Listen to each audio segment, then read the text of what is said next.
नमस्कार दोस्तों, सर जी क्लासेस में आपका स्वागत है। तो हम लोग कंप्यूटर के प्रीवियस ईयर क्वेश्चन कर रहे थे हम लोग जेएसएससी सीजीएल एग्जामिनेशन के लिए। तो देखिए अभी तक जितने भी और आपके जो है क्लास हो चुके हैं प्रीवियस ईयर का, तो इसका हमने अलग से प्लेलिस्ट बना दिया है। तो आप लोग डिस्क्रिप्शन बॉक्स में जाना, वहाँ पे जो है इसका लिंक आपको मिल जाएगा। तो आप लोग जो वहाँ जाकर प्रीवियस सारे वीडियो को आप लोग देख सकते हो। और देखिए दोस्तों, हमने जो है एक इक्विवेलेंट कोर्स भी लॉन्च किया हुआ है आपके, जैसे कि आपका ये कंप्यूटर का जो एग्जामिनेशन में आपके आएंगे, तो इसका हमने देखिए टॉपिक वाइज लेक्चर्स हमने जो है इसके लिए बनाया हुआ है। इसमें देखिए आपको प्रीवियस ईयर के जितने भी क्वेश्चंस है, साथ में थ्योरी जो है तो वो तो आपको मिलेंगे, साथ में पीडीएफ भी आपको मिल जाएगा। और ये जो है आपको हमारे ऐप पे मिलेगा, सर जी क्लासेस के नाम से। इसका लिंक आपको डिस्क्रिप्शन बॉक्स में आपको मिल जाएगा। और देखिए साथ में हमने पेपर 3 का जो आपका दिया हुआ जो पोर्शन है, जिसमें कि आपका जनरल स्टडीज, साइंस और कंप्यूटर बेसिक्स, तो इन सब का जो है कंबाइन में करके पूरा एक कंप्लीट हमने जो है यहाँ पे कोर्स डिजाइन किया हुआ है। इसमें आपको जो इन सभी सब्जेक्ट के आपको लेक्चर्स तो मिलेंगे, साथ में आपको पीडीएफ भी जो है आपको मिल जाएगा। तो ये भी जो है ऐप पे ही हमने बनाया हुआ है। तो आप लोग जो भी कोर्स में इनरोल होना चाहते हो आप लोग कर सकते हो। लिंक आपको जो है डिस्क्रिप्शन बॉक्स में इन सभी का मिल जाएगा। तो आप लोग देखिए यहाँ पे जो है आके अपना अच्छे से तैयारी कर सकते हो। और देखिए इसके साथ में हिंदी इंग्लिश का भी हमने बनाया हुआ है। और नहीं तो आप लोग सिर्फ पीडीएफ भी बाई कर सकते हो, चाहे आपका कंप्यूटर का हो या फिर जनरल साइंस का हो या फिर हिंदी इंग्लिश का हो या फिर आपका जीके का हो। तो सभी के लिए जो है हमने अलग से पीडीएफ भी बनाया हुआ है। तो आप लोग जैसे भी प्रिपेयर करना चाहते हो आप लोग कर सकते हो। सभी का लिंक आपको डिस्क्रिप्शन बॉक्स में मिल जाएगा। तो देखिए यहाँ पे क्वेश्चन है आपका कि the file system resides permanently on dash storage. यानी कि जो फाइल सिस्टम जो रहता है तो ये जो है परमानेंटली कौन सा स्टोरेज में रहता है। तो यहाँ पे देखिए दिया हुआ है प्राइमरी डिवाइस या सेकेंडरी या डायरेक्ट मेमोरी। तो देखिए दोस्तों, जो स्टोरेज डिवाइस जो होता है जिसको दो वे में कैटेगराइज किया था, एक प्राइमरी स्टोरेज और दूसरा आपका होता है सेकेंडरी स्टोरेज डिवाइस इसमें। तो देखिए जो प्राइमरी जो रहता है तो वो जो है सिर्फ उसमें जो प्रोसेसिंग में रहता है तो सिर्फ जो उनको वो स्टोर करके वो रखता है। लेकिन देखिए जो सेकेंडरी जो डिवाइसेस जो होता है ना, सेकेंडरी स्टोरेज डिवाइसेस, तो उसमें जो है परमानेंटली बेसिस पे जो है डेटा स्टोरेज वो करता है। तो इस तरीके से देखिए यहाँ पे प्राइमरी तो आपका होगा नहीं, डिवाइस भी नहीं होगा, डायरेक्ट मेमोरी भी कोई चीज़ नहीं होती है। सेकेंडरी जो स्टोरेज जो रहता है तो उसमें फाइल सिस्टम को परमानेंटली स्टोरेज किया जाता है। तो इस तरीके से आपका देखिए ऑप्शन बी यहाँ पे जो है राइट आंसर इसका हो जाएगा। और देखिए इसके रिगार्डिंग हम लोग थोड़ा सा यहाँ पे डिटेल में देख लेते हैं। तो देखिए जो स्टोरेज डिवाइसेस जो होते हैं ना, तो इनको जो है मेनली दो ब्रॉड कैटेगरी में डिवीजन करके स्टडी किया था। एक आपका होता है प्राइमरी मेमोरी, जिसे कि हम लोग मेन मेमोरी बोलते हैं हम लोग। और दूसरा होता है सेकेंडरी मेमोरी, जिसे कि ऑक्सिलरी मेमोरी भी बोला जाता है। तो देखिए जो प्राइमरी मेमोरी आपका रहता है तो ये जो है जो डेटा आपका जैसे कि जो करंटली जो रन करता है, यानी कि जो एग्जीक्यूशन के दौरान जब आप लोग कंप्यूटर चलाते हो तो उस समय जो है डेटा आपका प्राइमरी मेमोरी में ही रहता है, वो सेकेंडरी मेमोरी से फेच करता है। और इसके फर्दर क्लासिफिकेशंस होते हैं, जैसे कि आपका प्राइमरी मेमोरी के अंदर में रैम और रोम आपका होता है। इनका भी फर्दर क्लासिफिकेशन होता है। रैम का जैसे एस रैम, स्टैटिक रैम और डी रैम, यानी कि डायनेमिक रैम आपका हो गया। और रोम का भी फर्दर क्लासिफिकेशन है, P ROM, double E P ROM, E P ROM है। तो ये सारा जो है डिटेल आप लोग पीडीएफ के अंदर में आपको मिल जाएगा। तो आप लोग वहाँ जाकर अच्छे से इसका प्रिपरेशन आप लोग कर सकते हो। और तो देखिए सेकेंडरी मेमोरी की बात करते हैं तो ये जो है आपका ये परमानेंट बेसिस पे मेमोरी को स्टोर करता है। यानी कि जो डेटा एक्सेस हो जाता है और उनको अगर आप लोग जैसे लॉन्ग टर्म बेसिस के लिए स्टोर करना चाहते हो तो वो जब आपका सेकेंडरी मेमोरी में जाता है। तो इसका देखिए एग्जांपल जैसे कि आपका हार्ड डिस्क हो गया, इसके अलावा सॉलिड स्टेट डिस्क हो गया, कॉम्पैक्ट डिस्क, फ्लॉपी डिस्क या मैग्नेटिक टेप आपका हो गया। तो ये सारे जो है सेकेंडरी मेमोरी के एग्जांपल आपके होते हैं। तो ये सारा चीज़ जो है आपको क्लियरिटी होना चाहिए। और ये सारे के बारे में यहाँ पे जो डिटेल में भी आपका पूरा दिया हुआ है। तो आप लोग जो है इन सबको अच्छे से कर लेना। ये जो काफ़ी इंपॉर्टेंट रहेगा आपका एग्जामिनेशन प्रिपरेशन के लिए। नेक्स्ट देखिए क्वेश्चन है आपका कि which of the following is a volatile memory. तो यहाँ पे देखिए पूछा गया वोलेटाइल मेमोरी कौन सी है। तो देखिए वोलेटाइल मेमोरी की अगर हम लोग बात करते हैं हम लोग इसका सबसे सिंपल लैंग्वेज में अगर आपको बताया जाए तो इसका मतलब होता है कि भूल जाना। यानी कि कौन सा मेमोरी जो है जैसे कि वो स्टोर करता तो है लेकिन वो जो है आपका परमानेंट बेसिस पे नहीं करता। यानी कि वो जैसे ही अगर इलेक्ट्रिक अगर आपका जैसे कि पावर सप्लाई बंद हो या फिर जो है आप लोग कंप्यूटर को ऑफ कर देते हो तो उसका जब मेमोरी लॉस्ट हो जाती है। तो यहाँ देखिए आपका जैसे दिया हुआ है कैश मेमोरी दिया हुआ है, हार्ड डिस्क दिया हुआ है, डीवीडी दिया हुआ है, सीडी दिया। तो देखिए दोस्तों जो प्राइमरी मेमोरी जो होते हैं और जैसे कि वो केवल एग्जीक्यूशन के दौरान ही सिर्फ डेटा को वो स्टोर करके आपका रखता है। तो उसमें आपका जैसे कैश मेमोरी भी आपका आता है, तो ये जो है आपका ऑप्शन ही राइट आंसर हो जाएगा। तो ये जो है वोलेटाइल मेमोरी की कैटेगरी के अंदर में आपका आता है ये। और बाकी देखिए जो हार्ड डिस्क है या डीवीडी या सीडी है, तो ये जो है नॉन वोलेटाइल मेमोरी की कैटेगरी के अंदर में आपके ये आते हैं, क्योंकि जो डेटा है इनके अंदर में तो वो जो है आपका परमानेंट बेसिस पे स्टोर आपका रहता है, यानी कि ये जो डेटा आपका लॉस्ट करता नहीं है। अगर मान लीजिए आपने शट डाउन कर दिया या फिर जो है पावर सप्लाई ऑफ हो जाए आपका, तो ये जो है नॉन वोलेटाइल मेमोरी कैटेगरी के अंदर में आता है। तो देखिए ये सारा चीज़ आपको जो है मिल जाएगा आपको पूरा कंप्लीट, ये सारे इन्फॉर्मेशन इस पीडीएफ के अंदर में, कि कौन सा वोलेटाइल मेमोरी है, कौन सा नॉन वोलेटाइल मेमोरी है आपका। तो इन सभी चीज़ों से रिलेटेड जब क्वेश्चन आपका बनता है एग्जामिनेशन में, तो आप लोग जैसे अपना अच्छे से प्रिपरेशन आप लोग कर सकते हो। नेक्स्ट देखिए क्वेश्चन है आपका यहाँ पे कि a model for enabling the convenient or demand network access to a shared pool of the configurable computing resources that can be rapidly provisioned and realized with minimum management effort or service provider interaction is called। तो देखिए ये जो है एक आपका एक लंबा statement भले दिया हुआ है, लेकिन देखिए अगर इसका मोटा मोटी बोला जाए कि एक तरीके से आपको बोला जा रहा है कि जैसे इसमें एक मॉडल रहता है जिसमें कि आपको एक कन्वीनियंट या फिर ऑन डिमांड नेटवर्क एक्सेस के थ्रू जो है इसमें स्टोरेज कराने का आपको जो है एक फैसिलिटी प्रोवाइड आपको कराया जाता है। जैसे कि आप उनको कभी भी जो है आप उससे इंटरेक्ट हो सकते हो और अपना काफ़ी डेटा एक्सेस कर सकते हो। तो देखिए ये जो है आपका एक क्लाउड कंप्यूटिंग का ही एक फीचर्स है, जो कि इसका आपका राइट आंसर इसका हो जाएगा। तो देखिए दोस्तों स्टोरेज डिवाइसेस के बारे में आपने तो सुना ही होगा, क्योंकि जैसा कि आपका प्राइमरी और सेकेंडरी स्टोरेज हार्ड डिस्क या फिर एसडीडी आपका रहता है, लेकिन इसके अलावा भी देखिए ऑनलाइन स्टोरेज भी आजकल आ चुके हैं, जिसमें कि आप लोग जो है डेटा को आप लोग ऑनलाइन स्टोर आप लोग कर सकते हो। जिसमें कि आपका सबसे जो फेमस है इसके बारे में जानते हो वो आपका गूगल ड्राइव है। तो यानी कि जो आप ईमेल बनाते हो तो उसमें आपको जो है स्टोरेज आपको दे दिया जाता है फ्री में। और कुछ उसमें जैसे कि आपका लिमिटेड स्पेस रहती है, जैसे 10 GB या 15 GB तक का फ्री, उसके आगे का अगर आप डेटा स्टोर करना चाहते हो तो उसके लिए वो चार्ज करते हैं। तो ये जो है आपका एक ऑनलाइन स्टोर, जो कि आपका कभी भी लॉस्ट होगा ही नहीं डेटा, बस आपका जो है ईमेल आईडी जो रहता है वो एक्सेस आपका होना चाहिए।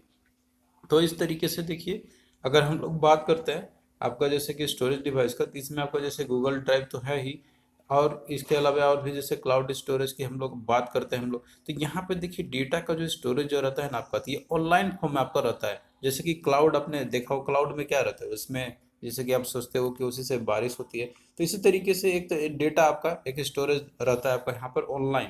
ऑनलाइन मतलब कि आप लोग जब इंटरनेट अपना चालू करते हो तो उसमें जो है कि आपको एक स्टोरेज की कैपेसिटी आपको प्रोवाइड की जाती है, कि डेटा आपका जो रहता है आपका वहाँ पे स्टोर रहेगा, और वो जो है आप लोग कहीं से भी आप लोग जो है उसको एक्सेस कर सकते हो। ऐसा नहीं है कि उसके लिए आपको फिजिकली कैरी करना होगा आपको हार्डवेयर, या फिर जो है कहीं से भी आप लोग एक्सेस कर सकते हो आप लोग उसको। यानी कि उसमें जो है आपका ईमेल आईडी को एक्सेस करना रहता है, या फिर आप जो भी उसमें पासवर्ड आप डालते होगे या फिर जो भी रिसोर्सेज में है आपका, तो उसके थ्रू जो है आप लोग इसमें एक्सेस इजिली कर सकते हो यहाँ पे। तो इसके लिए जो है आपको बहुत सारे जैसे फ्लिकर हो गया, स्काई ड्राइव हो गया, तो ये सारे जो है आपको ये फैसिलिटी प्रोवाइड कराते हैं आपको क्लाउड स्टोरेज का। तो देखिए इसमें क्या क्या बेनिफिट होता है इसके, जैसे कि इसमें आपको जो है एक्सेसिबिलिटी ज़्यादा होती है और रिलायबिलिटी भी इसकी होती है, क्योंकि ये जो है आपका ऑनलाइन स्टोरेज रहता है, पासवर्ड प्रोटेक्टेड रहता है आपका, तो ये रिलायबल भी आपका रहता है। यहाँ पे सबसे जो इसका अच्छा फीचर्स है कि ये करप्ट नहीं होता है। अब मान लीजिए कि फिजिकल डिवाइस आपका मे बी लॉस्ट हो सकता है, या फिर जो है वो आपका करप्ट हो सकता है, लेकिन ये जो है आपका ऑनलाइन है तो ये कभी भी आपका लॉस तो होगा ही नहीं। और इसके साथ में जो है स्ट्रॉन्ग प्रोटेक्शन भी रहती है डेटा रिकवरी करने के लिए भी आपका। तो ये जो है फीचर्स इसके होते हैं। तो ये सारा चीज़ जो है आजकल आप लोग यूज़ भी करते होगे, तो ये में भी आपको सब पता होगा। तो देखिए ये सब कोई ज़्यादा क्वेश्चन जो है आपका उतना ज़्यादा कोई जैसे कि आपका कोई बहुत ही डेप्थ में नहीं पूछा गया हुआ है, बहुत ही सिंपल और जो है क्वेश्चन पूछे गए हुए हैं, आपको कोई प्रॉब्लम नहीं होगी अगर आप लोग अच्छे से कवर करते हो तो। नेक्स्ट देखिए क्वेश्चन है आपका यहाँ पे, इसमें देखिए दिया हुआ है कि identify whether the given statement are true और फॉल्स। तो आपको बताना है कि इसमें कौन सा स्टेटमेंट जो है आपका ट्रू या फिर फॉल्स है। तो देखिए यहाँ पे जो है क्वेश्चन को और जूम कर लेते हैं हम लोग, आपको और क्लियरिटी दिखेगा इसमें।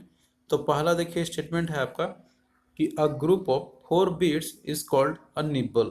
तो देखिए जो 4 बिट का जो ग्रुप रहता है ना, तो इसको हम लोग निबल बोलते ही हम लोग। तो ये जो है स्टेटमेंट आपका ये सही दिया हुआ है। सेकंड देखिए दिया हुआ है कि a group of 16 bits is called a byte. तो यहाँ पे बोला जा रहा है कि 16 बिट का जो ग्रुप होता है उसको बाइट बोलते हैं हम लोग। तो देखिए ये जो स्टेटमेंट है ये गलत आपका दिया हुआ है। 16 बिट का नहीं, 8 बिट का जो ग्रुप रहता है उसको हम लोग बाइट बोलते हैं। तो यहाँ पे जो है ये सेकेंड स्टेटमेंट आपका ये गलत आपका, यानी कि ये फॉल्स आपका दिया हुआ है। तो ऑप्शन भी देखिए आप लोग मिलाते चलो, यहाँ पे पहला आपका क्या है, ट्रू है। तो पहला देखिए ट्रू किस में दिया हुआ है, ऑप्शन बी और ऑप्शन डी, दो ऑप्शन तो आपने ऐसे एलिमिनेट कर दिया। इसके बाद सेकेंड स्टेटमेंट आपका क्या है, यहाँ पे फॉल्स है। तो देखिए इसमें ट्रू दिया हुआ है तो ये तो आपका होगा नहीं, यानी कि सेकेंड में आपका फॉल्स है, तो यही जो है आपका क्या होगा, करेक्ट आंसर हो जाएगा। तीसरा आपको पढ़ने की जरूरत भी नहीं पड़ेगी। तो इस तरीके से ऑप्शन को एलिमिनेट करके भी जो है आप लोग क्वेश्चन को इजिली कर लोगे।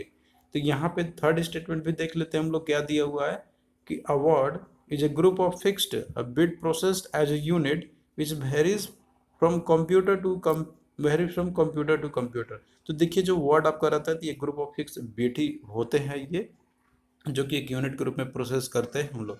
तो ये भी स्टेटमेंट आपका सही है। तो इस तरीके से क्या होगा, ऑप्शन डी यहाँ पे आपका सब मिल रहा है। हालांकि आप लोग ऑप्शन को एलिमिनेट करके भी चाहे आप लोग इसको दो ही, जैसे कि आपका दिया हुआ था, दो ही स्टेटमेंट से आपने आंसर को ले, यहाँ पे आप लोगों ने करेक्ट ले आया। तो इस तरीके से आपका जो है स्किल होना चाहिए, ताकि आप लोग इजिली क्वेश्चन को बना लो। तो यहाँ पे देखिए इसके रिगार्डिंग और भी डिटेल हम लोग देख लेते हैं, जैसे कि यहाँ पे आपका बात हुआ था बीट या बाइट की। तो देखिए दोस्तों, ये जो है आपका मेमोरी मेजरमेंट से रिलेटेड आपका है ये पोर्शन। तो यहाँ पे देखिए जैसे कि कंप्यूटर में मेमोरी का मेजरमेंट करने की बात करें, तो वो जो है आपका इसके भी कुछ होते हैं, यूनिट्स होते हैं मेजरमेंट करने के लिए।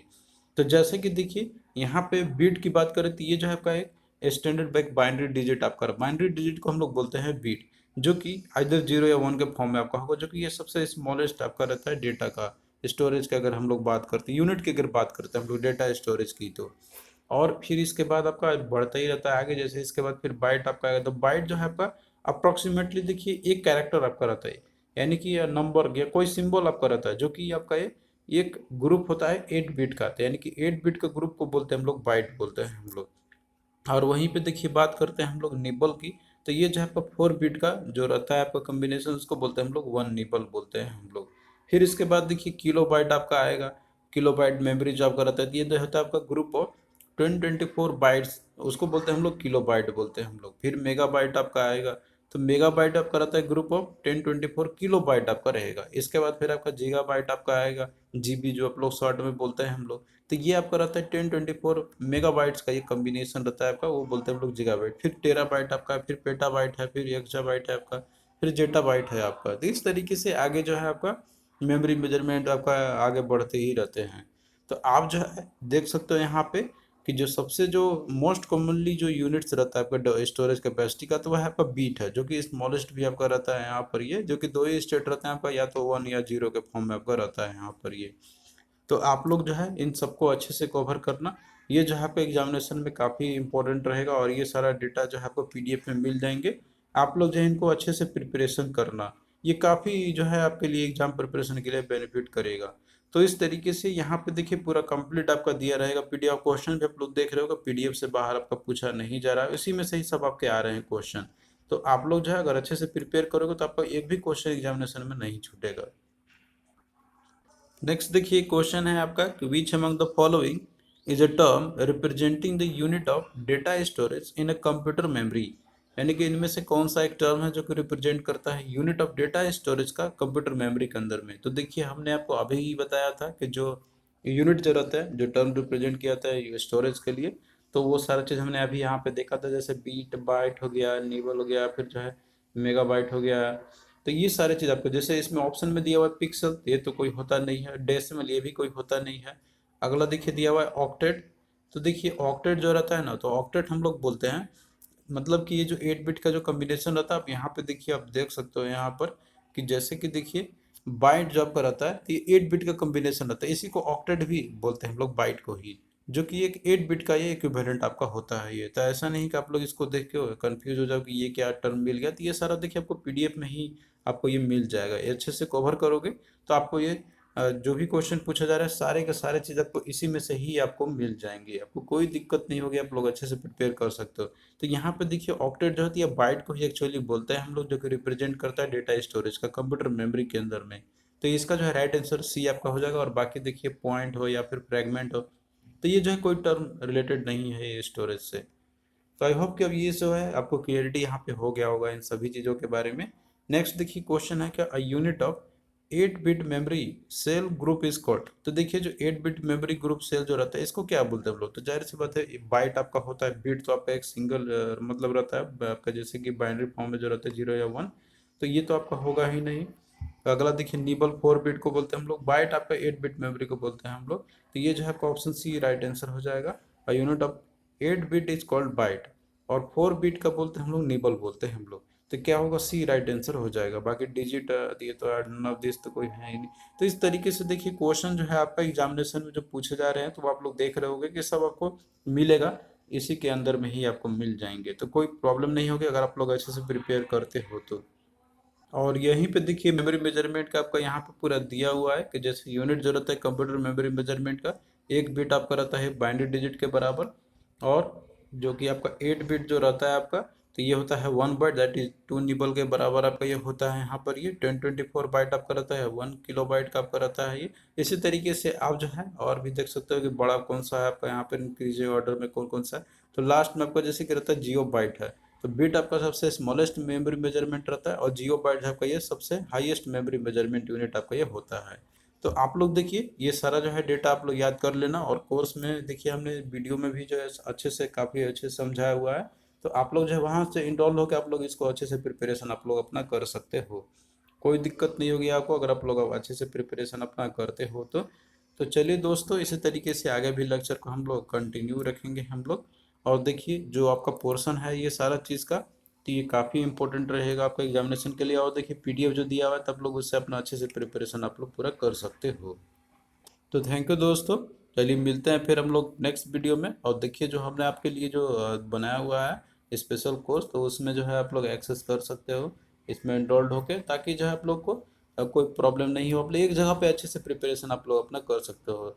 और आप लोग पीडीएफ से भी कर सकते हो, उसका भी लिंक हमने डिस्क्रिप्शन बॉक्स में दिया हुआ है। आप लोग जैसे भी करना चाहो सारा फैसिलिटी हमने आपके लिए प्रोवाइड कर दिया है। तो आप लोग जो है डिस्क्रिप्शन बॉक्स में जाना, वहाँ पे आपको सारा लिंक किया है मिल जाएगा।